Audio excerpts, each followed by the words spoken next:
then she can have it. So, tu peux dire que a woman should not be left on her own, right? Even when the husband dies, he has to be taken care by the sons, right? Ou bien live with the sons. So a woman must always be cheerful, clever in management of household affairs. Madam like, so always cheerful.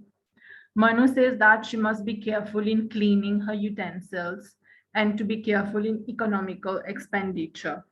Previously how it was, quand l'homme y travaille, il prend une casse, il donne to madame, and then she's going to manage everything, the expenses. This was how it was happening. So she need to spend the things very carefully. Him to whom her father may give her or her brother with the father's permission, she shall obey as long as he lives and when he is dead.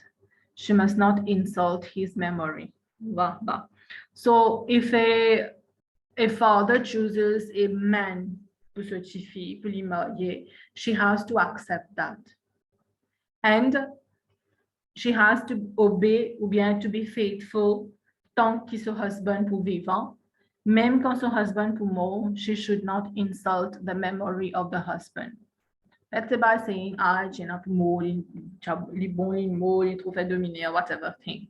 Things like that should not be said ou bien should not be even thought of. To procure good fortune to bride, priest recite benedictory text. Quand fait un mariage, nous recite by mantras, no? What we call the Viva Sanskar. The husband who wedded her during a Viva Sanskar, in proper marriage, always give happiness to the world, to the wife, sorry. Though destitute of virtue or seeking pleasure elsewhere, or devoid of good qualities, yet a husband must be constantly worshipped as God by a faithful wife. Même si husband là, il y a une coureur, même si il n'a good quality, the wife must always be faithful and worship him as a God. I, of course, don't object this. I object this. Tous les deux are equal, no? Right? No sacrifice, no vow, no fast must be performed by women apart from their husband. If a wife obeys her husband, she will for that reason alone be exalted in heaven. So obviously obedient to the husband, she will get heaven. A faithful wife must never do anything that displeases her husband. Si je ne suis pas content de faire ça, we should not do. As per manusmriti. Whether he is alive or dead. Même il finit mort aussi. S'il est parti content de faire une affaire, we should not be doing. When the husband dies, we must let the woman to live at her pleasure. Let her emaciate her body by pure flowers, roots, and fruits. The good thing here, manusmriti is not in favor of sati system. If the husband dies, the wife also should die, right? But she must never even mention the name of another man after her husband has died, right? Lipa take the name of any other man. Wives who have one husband only have certain prescribed duties. Be patient with hardships. In marriage, there will be hardship. We need to be patient. Be self-controlled. Be chaste, pure. Then we will get heaven. Many thousands of Brahmins who were chaste from their youth have gone to heaven without continuing their race. Ça veut dire, Inaban Brahman, without continuing their race, Zupan Inas enfants, Zupan marié, they go to heaven. It's not necessary that a Brahman should marry. The Brahmin can avoid marriage as well, right? It depends on the person. The same apply for a woman, a virtuous wife who constantly remains chaste. Tout le temps remain pure in thought, thinking good about the husband, doing her duties and all. She reaches heaven, though she has no son. Même li pa pou nan enfant. But if she is doing the good thing towards the husband, good behavior, she will get heaven. It also applies for chaste men as well. They can get heaven even if they don't have children. Longtemps, children ou bien un garçon. Longtemps, tu as une pensée qui bizarre et na gagner un garçon dans la maison, sinon papa là, pas pour gagner heaven. But we get heaven or not, it depends on our karma. No. I continue. But a woman who from a desire to have offspring violate her duty towards her deceased husband, brings on herself disgrace in the world and lose her place with her husband in heaven. Let's say the husband dies, the woman has no children, so she goes towards another man to have a child. That woman has no place in heaven. Offspring begotten by another man is not here considered lawful, nor does offspring begotten on another man's wife belong to the begetter, nor is a second husband anywhere prescribed for a virtuous woman. So virtuous women should not be having more than one husband, a second husband. She should not. She who cohabits with a man of higher caste.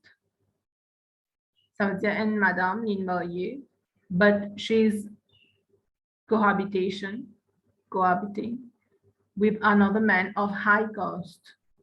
Li li ka ven low caste, mais li peut vivre avec un high caste. Vivre veut dire, like living ou bien cohabitate. Forsaking her own husband. Forsaking her own husband. Ça veut dire qu'il ne prend pas en compte ce monsieur, mais il pourrait rester avec un autre. Pourtant, il est marié avec, the husband lawfully as per religion, who belongs to a lower one, will become contemptible in this world and is called a remarried woman. Such a woman is called a remarried woman. So, quelque part, manusmriti is in favor of remarriage, that women can remarry. Comme on disait earlier, Manu is not in favor of such a system. Soit les diables, soit madame là, li continue vivre sur la vie as a widow, ou bien li capable de marier aussi. There are regulations for that. She can get married again if the husband dies. Ou bien même if the husband is impotent, the husband on the abroad and does not return. There are few conditions, right? Then the woman can remarry. By violating her duty towards her husband, a wife is disgraced. After death, sa madame là, Céline violate her duty, il pas faire ce duty towards husband. Quand il finit mot, ce soul, il pourrait prendre naissance. She enters the womb of a jackal and is tormented by diseases. This is how she's being punished. And of course, this is we refer this as to the law of karma. If we do good, we'll get good result. No. She who controlling her thoughts, words, and deeds never slights her Lord is her husband, resides after death with her husband in heaven, and is called a virtuous wife. Right? She controls her thoughts, she controls her words, and she controls her actions. She is called a virtuous wife. In reward of such conduct, A female who controls her thoughts, speech, and action gain in this life the highest renown, and in next life it plays near her husband. It's like, you know, quand nous reprenons naissance à chaque fois, nous reprenons naissance around people which we have known in our previous birth. So, si Liel Madame Kilin control her thoughts, she has been doing her duty of a wife and all, she will take birth to a place near her husband, ou bien she may get, if the husband got moksha, maybe she can get moksha or heaven as well. When the wife of a Brahmin dies, and Brahmins Madam Limo, he can burn her provided she conducted herself accordingly and died before him. If she was a virtuous woman, priest la ou bien Brahman la li pou faire ce funeral. Ou bien if she was not virtuous, he can refuse to not to do the funeral. The twice born man may marry again, and Brahman n'est capable remarier. Living according to the rules, he must never neglect the 5 great sacrifices. And Brahman n'est pas besoin neglect the 5 great sacrifices. He should not, and having taken a wife, he must dwell in his own house during the second period of his life. Second period of his life is the grihasthashram. He should be faithful on the Mohiya to the wife. Here reference to the grihastha is made to the grihasthashram, the man who be the householder together with the wife. He must perform the 5 great sacrifices which are mentioned in the Vedas. Even the manusmriti lay emphasis on this. The 5 great sacrifices are like this. You must know these 5 great sacrifices. Brahma Yagya Vidya, quand on fait méditation, study of scriptures, japam, singing bhajan, tout ça.